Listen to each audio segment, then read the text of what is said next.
Hello everyone, আজকে ছিল সৃষ্টিশ্রী মেলা ৫ নম্বর দিন। আরও অনেক দিনই আমি এসেছিলাম, বাট আমি ভিডিও করিনি, কারণ কত ভিডিও করব খাওয়ার। আর তো প্রথমে দেখো ডাল ভাত ভাজা দিয়ে দিয়েছিল, আর তারপর দিয়েছিল হচ্ছে একটা মিক্স ভেজ না সরি বাঁধাকপির তরকারি। আর এটা হচ্ছে মাছ, আমি এদিন মাছ নিয়েছিলাম, আগের দিন তো আমি মাছ খাইনি। আর এখানে খাবার কিন্তু প্রত্যেক দিনই ভালোই দিয়েছে। আর সন্ধ্যাবেলায় আমার ঠান্ডা লাগছিল, তাই জন্য আমি জ্যাকেট পরে নিয়েছি।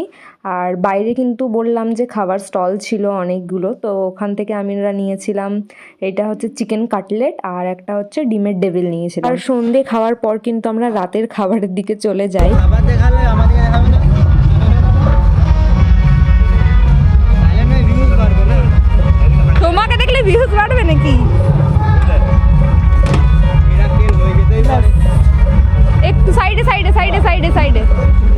আর রাতে ডিনারে ছিল হচ্ছে ফ্রাইড রাইস, চিকেন কষা, আর চাটনি আর পাঁপড়। আর যারা আমাদের জন্য দিন রাত খাবার সার্ভ করছে অ্যাভেলেবেল থেকে, তো তাদেরকেও আমি ক্রেডিট দিয়ে দিলাম।